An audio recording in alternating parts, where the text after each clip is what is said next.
네, 화면을 켜주니까 제가 또 힘이 좀 더 납니다. 9번입니다. 파슨스가 제안한 특성 요인 이론에 관한 설명으로 틀린 것 됐습니다.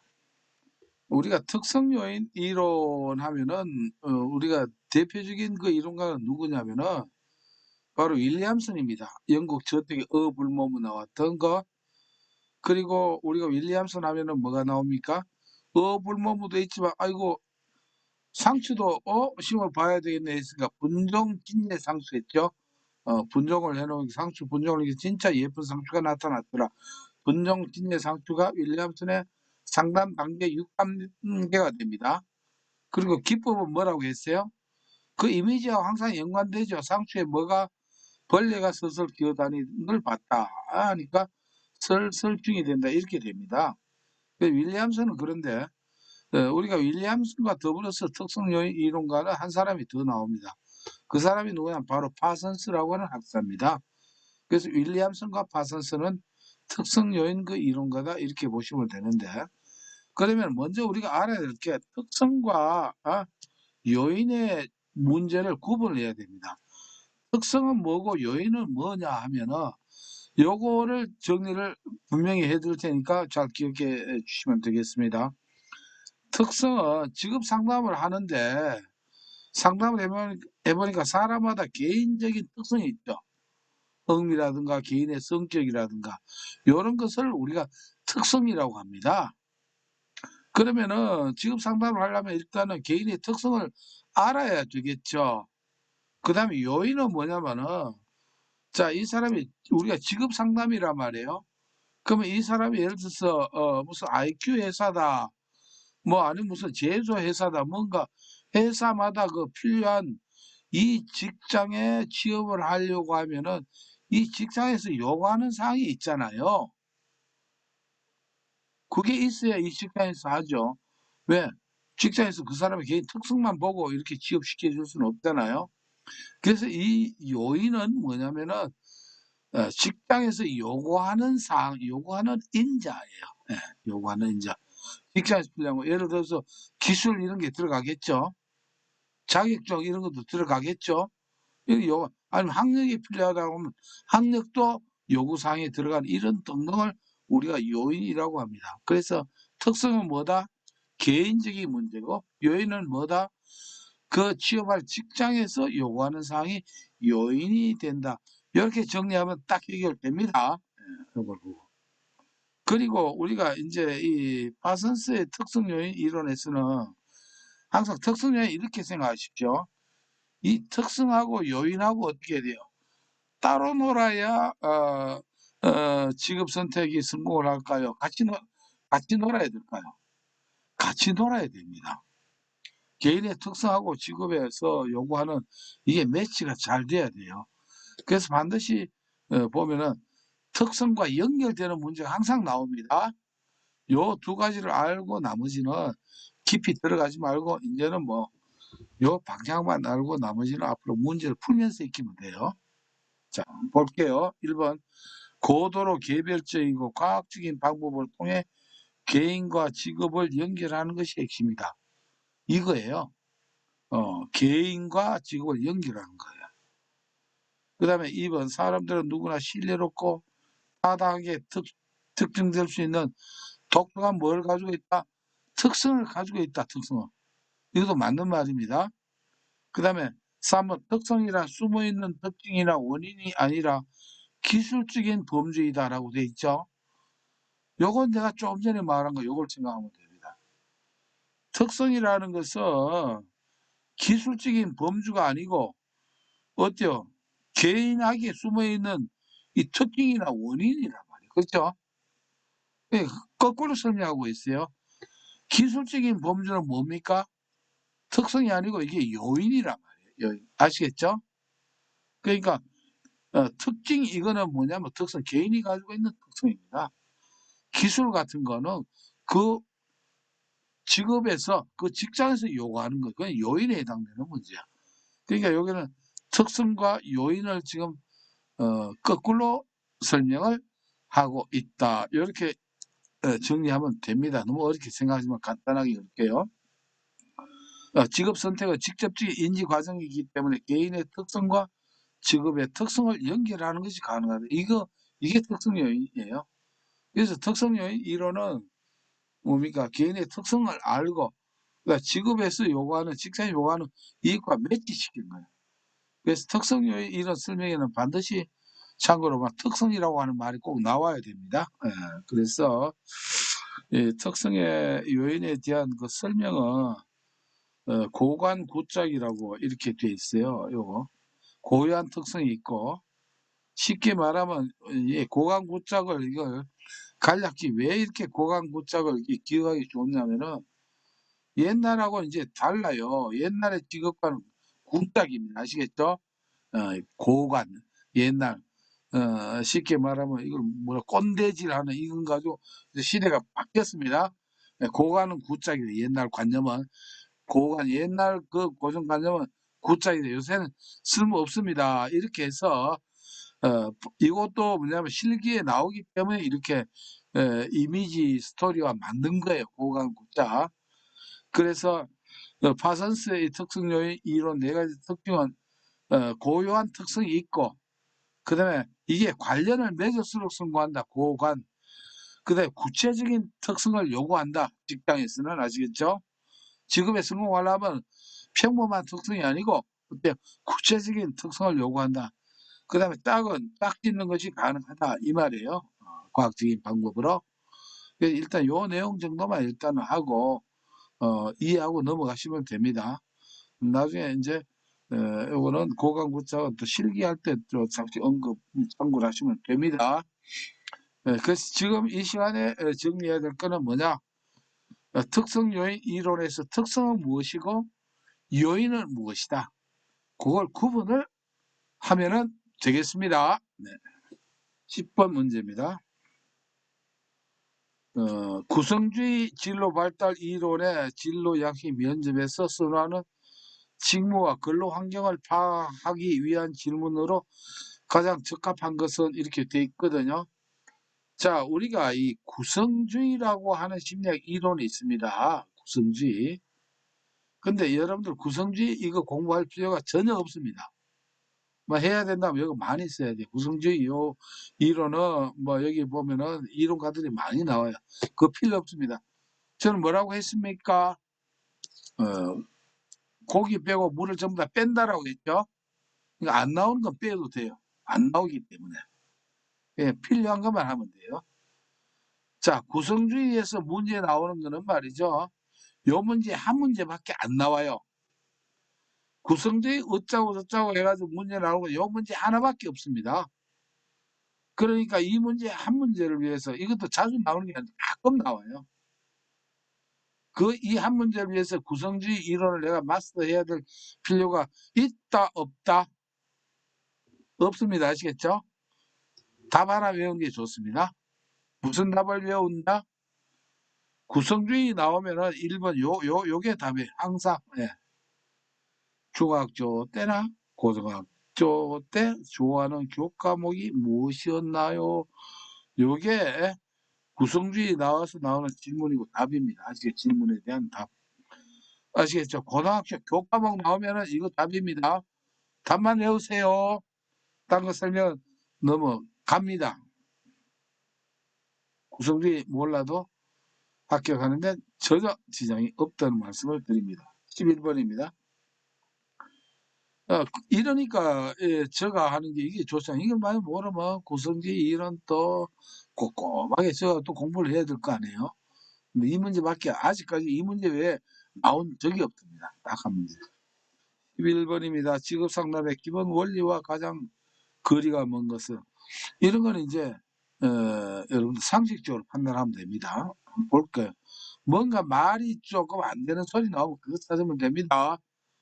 자, 1번 윤리적인 범위 내에서 상담을 전개하여야 한다. 하자가 있어요, 없어요? 없죠. 네. 2번 산업 구조 변화, 직업 정보, 훈련 정보 등 변화하는 직업 세계에 대한 이해를 토대로 이루어지는 이걸 이해를 안 하고 어때요? 직업 상담 할 수는 없겠죠. 네. 하자가 없습니다. 3번 각종 심리 검사 결과를 기초로 합리적인 판단을 이끌어낼 수 있어야 하지만은 심리 검사에 대해 과잉 의존해서는 안 된다. 여러분들 이 말 꼭 기억해야 됩니다. 홀랜드 검사라든가 여러 가지 적성 검사라든가 검사를 우리가 합니다. 물론 지급 상담사는 웩슬러 지능 검사라든가 MMP의 성격 검사 같은 거는 안 하지만 이런 검사를 하는데 모든 이 심리 검사의 기준이 있습니다. 검사 결과 그 나온 데이터를 100% 믿는 거는 절대 안 됩니다. 어디까지나 참고입니다. 왜? 의사들도 MRI라든가 CT라든가 이런 첨단 장비로 가지고도 오진을 할 경우가 있습니까? 없습니까? 있습니다. 그 눈으로 보이는 거가 좀 그런데 심리는 안 보이는 걸 특정하는 게 여러 가지 심리 검사란 말이에요. 오류가 반드시 있을 수 있다는 걸 전제를 해야 됩니다. 그 어디까지나 참고지 결과가 이러니까 너는 이 직장과 이 직장을 추천하고 이렇게 하는 건 안 됩니다. 참고로만 아시겠죠? 이 검사 외에 상담 과정의 모든 것들을 참고를 해야 됩니다. 어찌 보면 우리가 여러분들 이제 상담을 할 때는 검사보다 더 중요한 게 뭐냐? 면담하면서 거기서 느끼는 관찰이 훨씬 더 중요한 포인트가 될 수 있습니다. 내담자가 말하는 말투라든가 관찰을 통해서 느끼는 이게요. 검사보다 더 오히려 정확한 경우가 많거든요. 그래서 검사만 가지고 우리가 의존하는 거는 아니다. 참고는 하지만은 절대 의존하는 건 아니다. 맞는 표현을 이걸 기억해 주십시오. 왜? 이 표현이 앞으로 자주 나오기 때문에 그래요. 이런 표현은 맞다. 4번 개인의 진로 혹은 직업 결정에 대한 상담으로 전개되어야 하며 자칫 의사결정 능력에 대한 훈련으로 전환되지 않도록 유의한다. 자, 이게 웃자고 저쩌고 저쩌고 저쩌고 이렇게 쭉 나와 있죠. 자, 이 말을 할 때 제가 아마 앞에 1회 할 때 제가 해드렸을 거예요. 직업 상담뿐만 아니라 모든 상담의 기본 베이스는 내담자의 의사 결정 능력을 촉진을 시켜줘야 된다라고 했습니다. 그죠? 그러면서 이 의사결정 촉진과 반대로 나가는 것은 무조건 틀린 것이다. 그 내용이 나오면 그걸 생각해 주시면 됩니다. 자, 4번에 개인의 진로 혹은 직업 결정에 대한 상담으로 전개된다. 이것도 사실은 안 맞지만은 그러니까 이걸 안 맞는 걸 설명하면 괜히 시간이 길고 뒤에 거면 자칫 의사결정 능력에 대한 훈련으로 전환되지 않도록 유의한다. 이건 이쪽으로 가야 돼요. 이게 스스로 독립해서 의사결정을 스스로 결정할 수 있는 이게 상담의 기본 목적입니다. 문제가 있을 때마다 상담소 찾아서는 안 되거든요. 스스로 할 수 있는 능력 키워주는 게 상담의 근본 취지인데 이거는 그렇게 되는 쪽으로 하니까 안 되는 쪽으로 하라고 하고 있잖아요. 그죠? 그러니까 틀렸다. 이 말은 우리가 이럴 때 보면은 아까 했죠. 직업 상담사가 직업을 선택한다, 결정한다, 땡. 그 다음에 이것처럼 의사결정 촉진 능력에 방해된다, 땡. 또 앞에 또 그런 거 많이 했죠. 뭐 심리적인 개인 직업 상담이니까 개인 심리라든가 뭐 가정 환경적 이런 요소들을 무시해도 된다. 이런 거 다 땡입니다. 아시겠죠? 왜?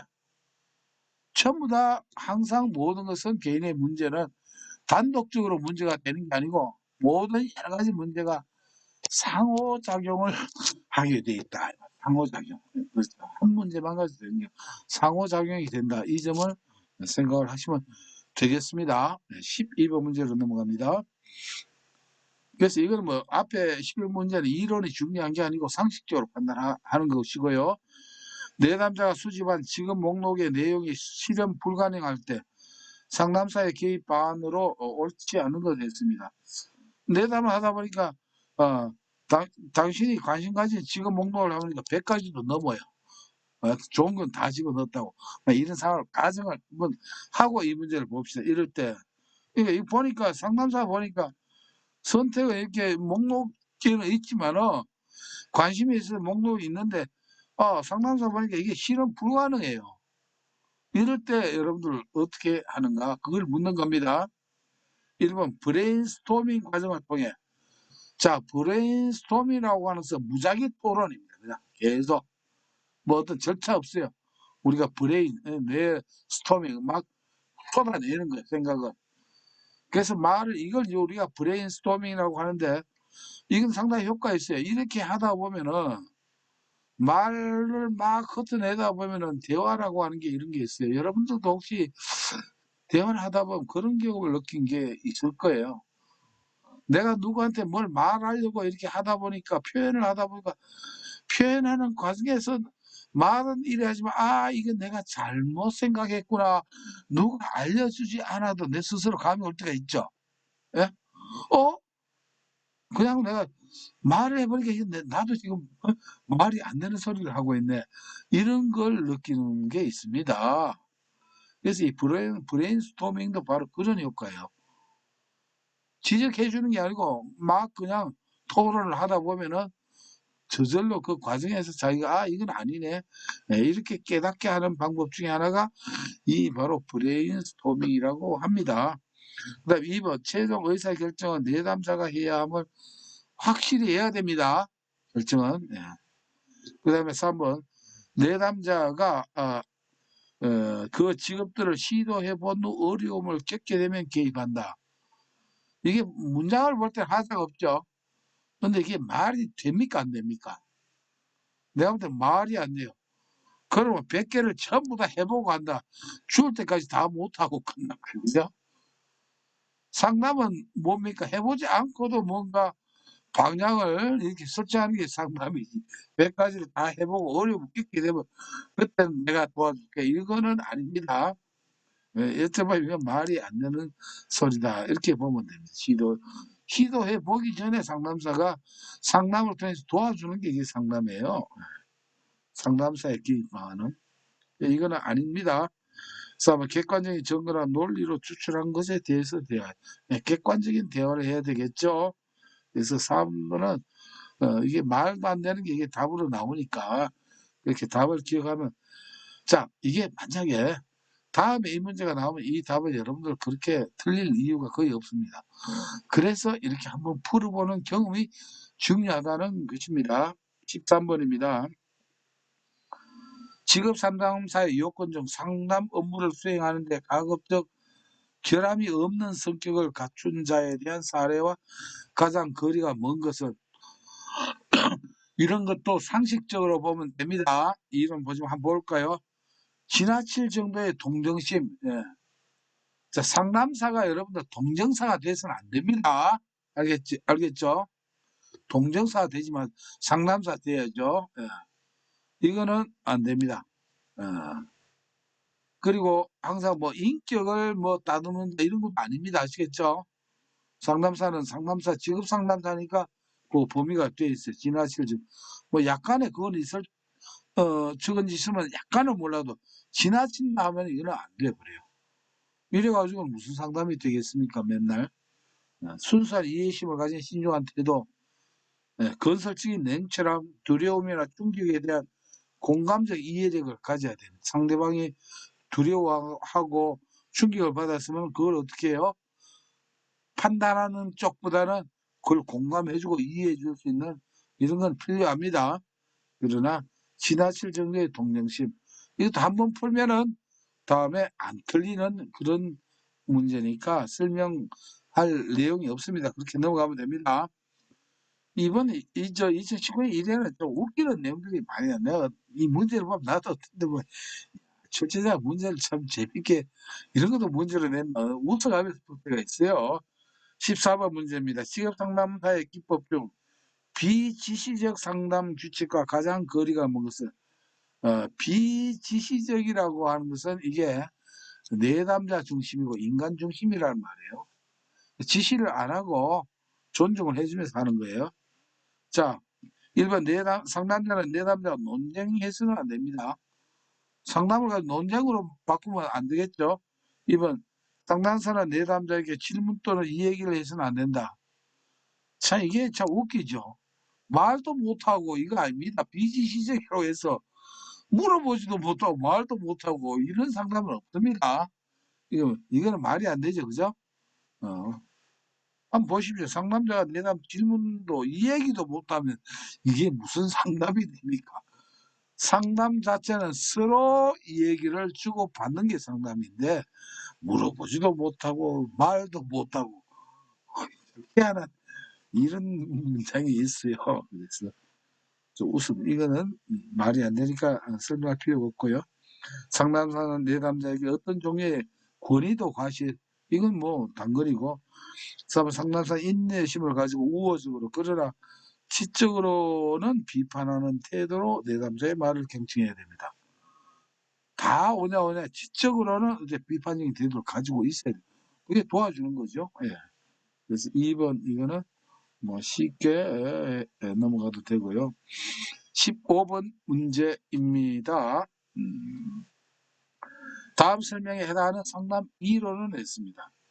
인간은 합리적인 사고를 할 수 있는 동시에 비합리적인 사고의 가능성도 가지고 있는 존재이며, 따라서 내담자의 모든 행동적, 정서적 문제는 경험적으로 타당성이 없는 비논리적이고 비합리적인 사고로 인해 발생한 것이라고 보았다 했는데, 요거는 잠시 제가 요 스토리를 좀 약간 말씀을 드릴게요.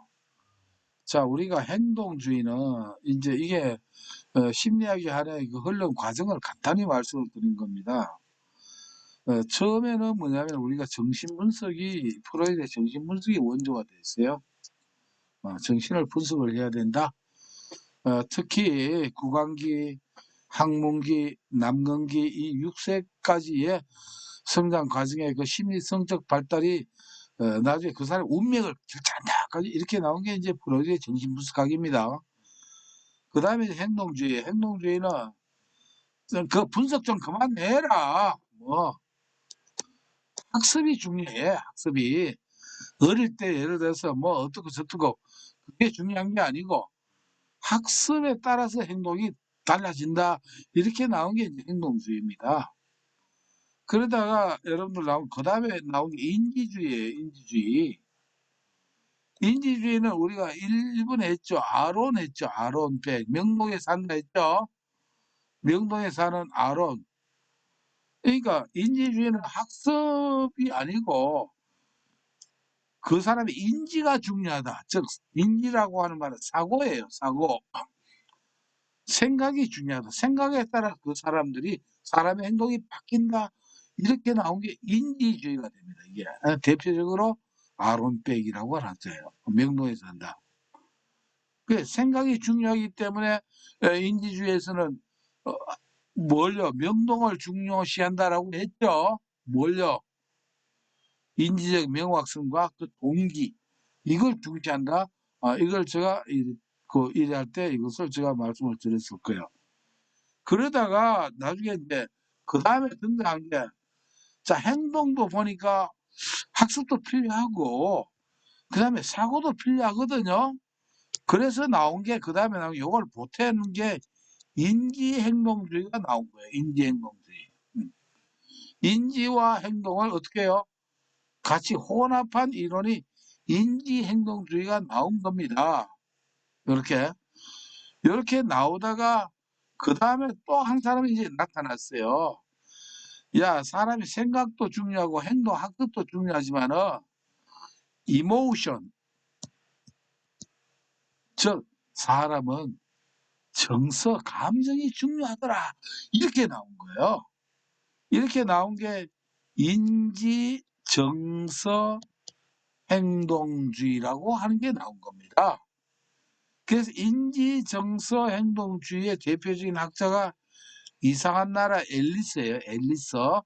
앨리스라는 학자가 바로 인지, 정서, 행동주의가 나와요.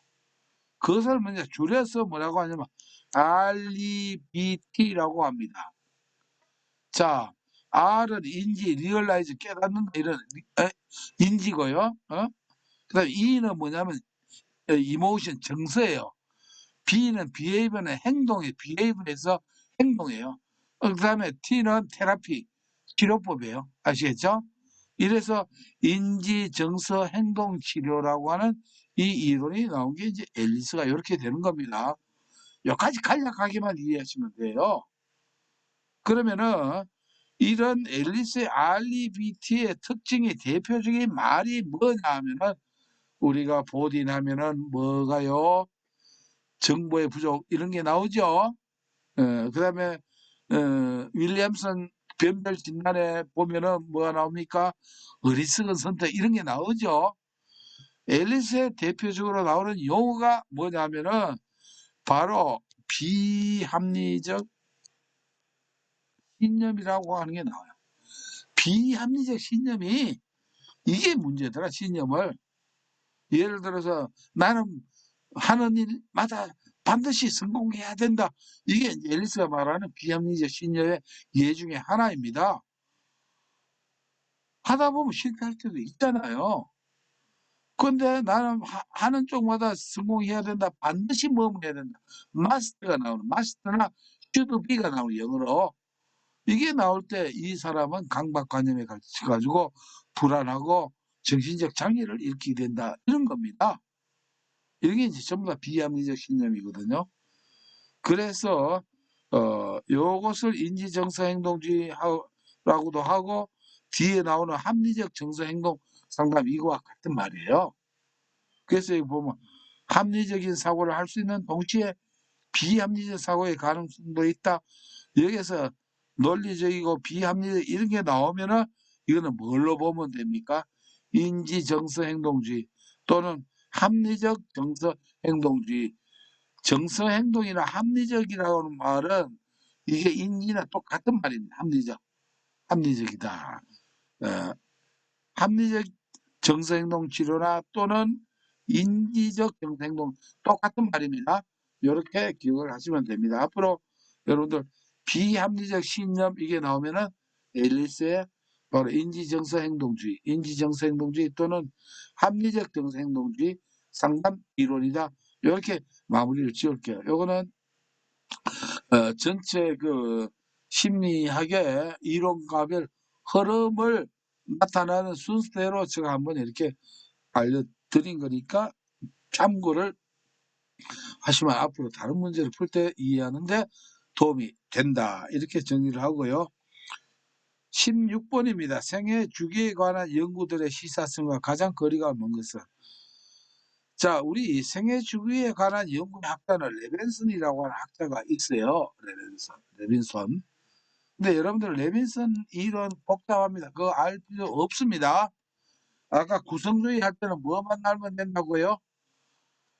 교과 과목 중에 고등학교 어느 걸 좋아했는가 그거 답이라고 했죠.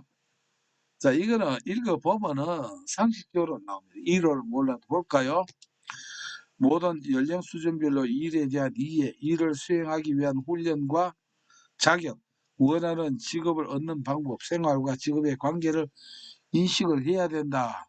말 자체가 하자가 없어요. 그냥 넘어가면 됩니다. 항상 이런 거는 틀린 거 찾는 거 나와요. 아시겠죠? 먼 것은 이런 거나. 아까 구성주의에서도 어떻게 해요? 해당하지 않는 거, 틀린 걸 찾아요. 이런 거는. 그러니까 이런 경우는 어떻게 하면 좋습니까? 나온 게 문제는 나온 게 또 나옵니다. 그러니까 틀린 답안을 익혀 놓으면은 제일 쉽다. 이 말씀이에요. 10대에게는 직업에 필요한 적당한 기술과 훈련이 필요합니다. 예. 3번 한 번 얻은 직업 정보는 시간과 상황에 관계없이 계속 유지되어야 한다. 땡입니다. 예. 직업 정보 바뀌죠. 네. 옛날에 인기 있었던 직업 정보 가지고는 없어졌던 직업 엄청나게 많습니다. 아시겠죠? 1년에 없어지는 직업이 수천 개가 됩니다. 새로 생기는 직업이 또 수천 개예요. 수천 개. 이렇게 바뀝니다. 그러니까 그런 우리가 직업 정보에서는요. 과거 정보는 무조건 무시를 해야 하는 게 직업 정보의 그 원리가 됩니다. 그래서 제가 옛날에 했죠. 그냥 한번 우스갯소리 밑에 적어놨어요. 옛날 속담 한우물 파야 성공한다. 요새 속담은 뭘까요? 한우물 파면 망한다. 여기저기 수시로 여러 군데 파야 성공한다. 뭐 이렇게 해놨어요. 우리가 지난번에 그 직업 정보를 할 때 다수 직업 종사자 있죠. 직업 분류 원칙 시간당 수입이 최고다. 시수채 하지 않았습니까? 요새는 원잡이 아니고 뭡니까? 투잡 수잡 시대다. 이렇게 보면 됩니다. 특히 노후를 위해서는. 그래서 여러분들 지급상담사가 원잡이 되든지 아니면 자격증을 취득해서 하는 게 여러분들이 투잡, 쓰리잡 중에 하나가 될 수가 있습니다. 왜? 이거는 딴 직업을 가지면서도 창업도 가능한 분야가 되니까요. 이렇게 보시면 됩니다. 그래서 3번 이게 틀린 답안이고요. 4번에 여성과 노인들을 위한 직업정보 체계가 필요합니다. 그래서 우리는 경력 단절 여성에 대한 상담도 직업상담사 할 수 있고 교육도 여러분들이 프로그램을 만들면은 자격증 취득해서 교육 강사 활동을 기업 강의도 나갈 수 있고 은퇴 후 상담 다 됩니다. 실버 상담. 그래서 뭐라고 했어요? 직업 상담은 어디서부터 어디까지 요람에서부터 무덤까지가 이 직업 상담사의 활동 영역이다라고 이렇게 말씀을 드렸죠. 2-7번입니다. 7번이고 17번이네요. 진로 시간 전망을 특정하는 원형 검사에서 시간 차원 내 사건의 강도와 확정이 아닙니다. 확장입니다. 확장의 원리를 기초로 수행되는 차원은. 자, 이거 여러분들 진로 시간 전망 검사 학자는 누굴까요? 코털이라고 했죠. 진로 시간 전망 검사 앞에 했던 거 간략히 또 복습을 합니다. 진로 시간 전망하면 전망대 생각하라고 했죠. 자, 높은 산에 전망대 어떻게 해요? 동전 넣으면 이렇게 볼 수 있는 이런 거 있죠. 전망대. 망원경 생각하라고 했어요. 망원경 보면 이 키워드가 뭐라고요? 멀리 있는 변방까지도 통달한다. 환히 볼 수 있다. 변방통이라고 했습니다. 즉 진로시간 전망 검사에서 알 수 있는 그 세 가지 방향이 변방통이 돼요. 이걸 하면서 원의 크기는 뭘 의미한다. 상대적 친밀감이다. 원 세계의 의미는 뭐다. 과거, 현재, 미래다. 지금 이제 간략히 복습을 합니다. 그 다음에 원의 이 관계에 따라서 고립되어 있다, 연결되어 있다, 그 다음에 연합되어 있다, 하나로 통합되어 있다. 이런 네 가지 설명도 그때 했습니다. 그리고 제가 그걸 할 때 여러분들 1-17번 보면은 그럴게요. 이 변별성에 대해서 제가 강조를 했습니다. 변별성은 뭐가 나온다? 두 가지가 기억해야 된다고 했어요. 미래를 현실처럼. 아시겠죠? 왜 망원을 보면 멀리 있는 게 줌으로 당겨서 보잖아요. 미래를 현실처럼. 또 하나는 뭡니까? 확장의 원리라고 했습니다. 망원경이 뭡니까? 멀리 있는 걸 확장해서 보이잖아요. 그 두 가지 나오는 것은 뭐다고요? 변별성이다라고 일부러 강조를 했습니다. 왜? 이렇게도 나오니까. 근데 여기 보니까 뭐가 나왔어요? 딴 건 다 기억할 필요 없고 여기에 무슨 원리가 나왔습니까? 확장의 원리가 나왔어요. 이거는 변방통 중에서 즉 변별성, 방향성, 통합성 이 세 가지 중에서 어디에 관한 설명이다? 변별성이다. 다시 앞에 했던 거 복습을 하고 확인을 하는 겁니다. 여러분들 앞에 했던 게 이런 게 나오면은 여러분 앞에 문제 풀 때는 뭐 저거 저렇지 하고 넘어갔던 것을 문제를 풀면서 앞에 했던 내용을 어떻게 다지는 식이에요. 다지는. 그래서 더 자신 있게 다지는 식이다. 이렇게 생각을 하시면 되겠습니다.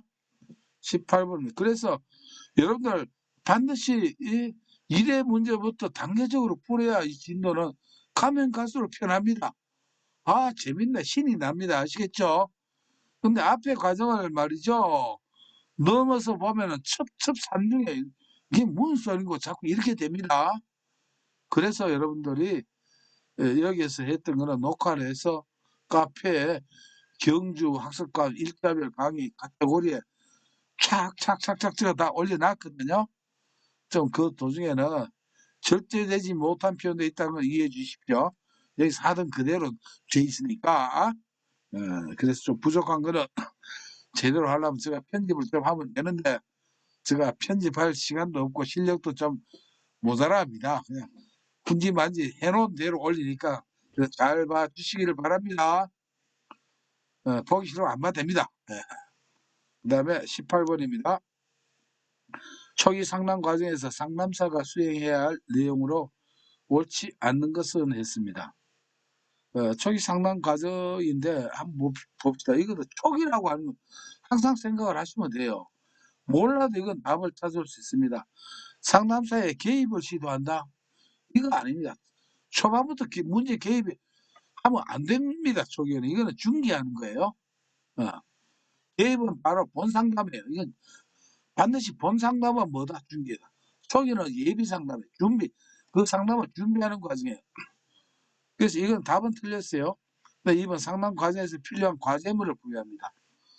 면담할 때 다음 상담할 때 이런 게 필요하니까 이렇게 다음 상담 과제물 주는 건 맞습니다. 아시겠죠? 몸만 오는 게 아니고 때에 따라서 과제물을 가지고 와야 됩니다. 3번 조급하게 내담에 대한 결론을 내리지 않는다. 네, 초기에 결론 내면 안 됩니다. 실수하면 안 되니까요. 상담 과정과 역할에 대한 서로 간의 기대를 명확히 한다. 아까도 그랬죠. 구조화한다라고 했죠. 이렇게 기대와 이런 걸 맞추는다.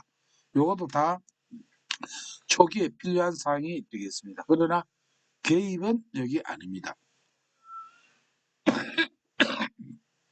그런 김에 우리가 여기서 이 문제 나온 김에 하나 짚고 넘어가야 될 게 있습니다. 직업 상담의 단계, 8단계는 기억을 해야 돼요. 단계. 직업 상담. 이거 시험에 나오고 실기에도 나오거든요. 직업 상담의 이 단계는 여러분들 이제 이게 뭐 이거는 외우지 않아도 나중에 관진목 개평 이렇게 나옵니다. 나오는데 처음에는 관은 항상 관계 형성입니다. 우리가 라프라고 하죠. 근데 이제 나중에 진목 개평이에요. 이 직업 상담은 말이죠. 요새 직업 구하기가 어렵다라고 가정을 하면은 대충 해서 되는 게 아니고 진짜 목숨을 걸고 설치해야 됩니다. 아시겠죠? 자, 우리가 앞서에 했던 게 있죠. 일에 실업의 종류 하면은 여러분들 뭐가 나옵니까? 기억납니까? 대충 해서 안 되고 마구 개개해야 된다라고 했죠. 예? 그래서 실업의 종류 하면은 마구 개개해서 실업의 종류 몇 가지? 네 가지. 마는 마찰적 실업, 구는 구조적 실업, 계는 계절적 실업, 경은 경기적 실업이 있다. 이렇게 했습니다. 앞에 복습을 한 거예요. 막을 개개해야 된다. 이래야 직업을 얻을까 말까 하다. 이렇게 볼 때에 자, 우리가 직업 상담을 진짜 목숨을 걸고 해야 된다. 그래서 진목을 생각을 해 주시고 그 다음에 개평은 뭐냐면은 여러 상담사가 이 개평을 받아야 돼요. 개평을. 여러분 개평이란 말 요새 잘 좀 생소할런지 몰라도 이건 어떤 수고비 받는 걸 우리가 개평이라고 합니다. 속된 말로. 사용료 받는 걸 이걸 개평이라고 해요. 그래서 참 잘해놨죠. 여러분들 직업 상담을 진짜 목숨 걸고 해주고 마치고서는 여러분들 어때요? 개평을 받아야 됩니다. 즉 상담료를 받는 걸 개평이라고 생각하십시오. 그래야 운영이 되겠죠. 그래서 관진목 개평 이렇게 생각을 해주시고 자, 이걸 세부적으로 설명을 하면 첫 번째가 관계 형성입니다. 이게 초기입니다. 관계 형성을 하고 나서 그 다음에 D는 뭐냐면 진단을 합니다. 진단 또는 검사를 합니다. 진단 요게 그리고 나서 해보고 나서 그 다음에 목표 설정을 합니다. 진짜 이제 이게 진짜 목표 설정이에요. 처음에 이 관계 형성 초기 할 때도 목표에 대해 상담하는 거는 진짜 목표는 아니고 기대를 확인하는 거고 모든 것은 진단과 검사를 통해서 이제 목표 설정을 하고 그 다음에 개는 그때 개입을 합니다. 아시겠죠? 그래서 진목계 요걸 뭐냐면 상담 요게 중기예요. 개입은 이때 개입을 합니다. 진단하고 목표를 설정하고 나서 이 사람의 목표에 따라서 이제 개입을 이제 시도하는 게 이게 직업 상담의 5단계 과정입니다. 그러니까 그걸 보더라도 초기 상담 과정에서 상담사의 개입을 시도한다. 맞다 틀리다? 맞지가 않다. 이렇게도 알 수가 있고요. 그 다음에 이 평은 평가입니다. 예. 상담사가 전반적인 상담의 과정을 스스로 이제 평가를 쭉 합니다. 평가를 해서 평가를 하고 이제 마칩니다. 이게 종료예요. 마치는 이 평가는 종결 단계입니다. 그래서 요 진목 개평을 기억을 해 주십시오. 그래서 그 순서는 여기 이렇게 나와 있고요. 참고로 직업 상담의 순서와 진로 상담의 순서는 좀 다릅니다. 다른데 요거는 그냥 참고로 여러분들 해 주십시오. 그냥 나올 때 제가 다시 한번 말씀을 드릴게요. 요거는 관상문 훈동이라고 이렇게 되어 있는데 요 스토리는 나중에 또 설명을 해 드릴게요.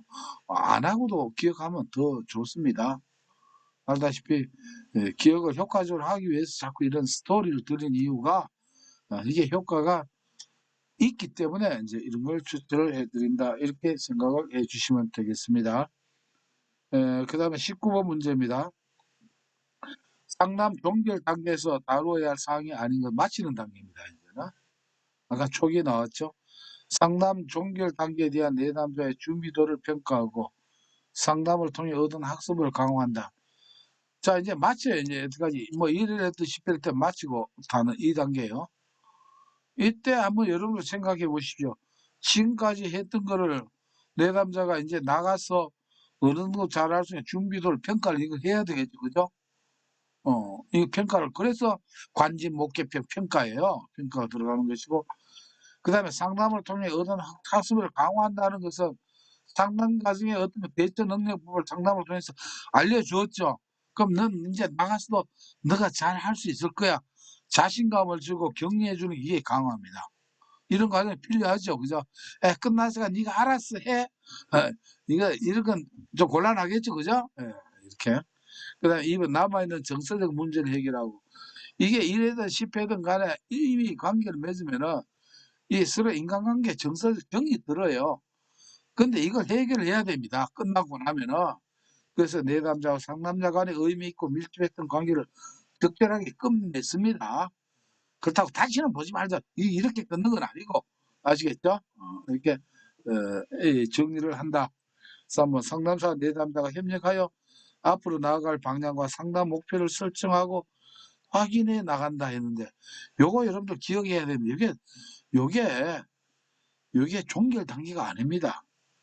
나아갈 방향과 상담 목표를 설정하고 확인해 협력하는 거는 이거는 바로 상담 초기 면접 과정에서 이루어지는 겁니다. 아까 했죠. 설계할 때 요렇게 목표 내가 바라는 게 뭐다. 내담자의 기대와 상담자의 기대를 이렇게 나누는 요걸 요렇게 표현한 겁니다. 그래서 요거는 상담 초기에 있는 거예요. 아니 마치고 빠이빠이 해야 되는 입장에서 다시 무슨 목표를 설정하고 그럼 지금까지 뭐 했다는 건데요. 그렇죠? 말이 안 맞잖아요. 맨날 뺑뺑이 다시 또 시작하고 이 사람 평생 그러면 맞았다 싶으면 다시 또 설치하고 평생 이 사람은 뭐 같이 사는 것도 아니고 뭡니까? 그렇죠? 말이 안 된다 이렇게 생각을 하시면 되겠죠. 그래서 학습의 전의를 극대화하고 전의라고 하는 것은 영향을 받은 거 이런 겁니다. 극대화하고 물론 상담사들이 받은 좋은 점이 되겠죠. 나쁜 점 안 됩니다. 내담자의 자기 신뢰 및 변화를 유지할 수 있는 자신감을 증가시킨다. 이런 건 맞아요. 그래서 1, 2, 4번이 틀렸다. 이거는 참 맞다는 건 쉽게 이해하는데 중요한 거는 뭡니까? 이 말을 바로 이해하고 이거는 어디에요? 상담 초기에 해당된다는 내용을 기억해 주십시오. 자, 이제 마지막 문제입니다. 다음 사례에서 면담 사정 시 사정 단계 확인해야 하는 내용으로 가장 적합한 것은 했습니다. 중2 남학생의 내담자는 소극적인 성격으로 대인관계 어려움을 겪고 있고 진로에 대한 고민을 한 적도 없고 학업도 게을리하고 있다. 여러분들이 보면은 이게 문제 학생이 틀림없죠. 아주 이 정도면 아주 심각합니다. 학생이. 자, 이럴 때 실은 여기에서 여러분들이 뭐는 안 나와 있느냐면은 이게 이런 내용을 볼 때 이게 인지주의라고 하는 걸 여러분 감을 잡으면 쉽게 나와요. 인지주의는 누구다? 아론 백은 어디에 산다? 명농에 산다. 기억해야죠. 자, 인지주의 상담에서는 명농이 최우선이라고 했죠. 그죠? 그래서 이런 경우에 뭡니까? 명동을 확인해야 돼요. 뭘요? 인지적 명확성. 그 다음에 동기가 있나 없나. 이 정도면 이걸 이 사람이 이 정도 같으면은 뭡니까? 이게 머리가 정상이다 아니다 이것부터 먼저 판단해야 돼요. 아니면 정신 건강에 무슨 문제가 있는지, 아니면 동기는 있는지 이것부터 파악을 해서 상담을 해서 이게 만약에 없다라고 하면 지금 상담을 하라 말라 하지 말라고 했죠. 답이 안 나와요 이런 사람은. 개인 치료를 먼저 받고 나서 해결되고 난 다음에 지금 상담을 해야 된다 이렇게 보면 됩니다. 그래서 항상 이런 게 나오면 명동이 우선입니다. 명동이 나온다 이게. 그래서 자 오늘 이제 진도가 좀 빠르죠. 어,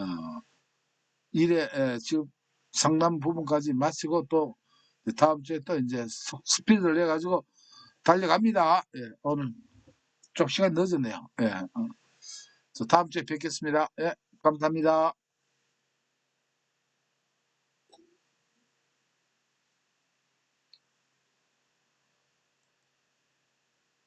종료합니다.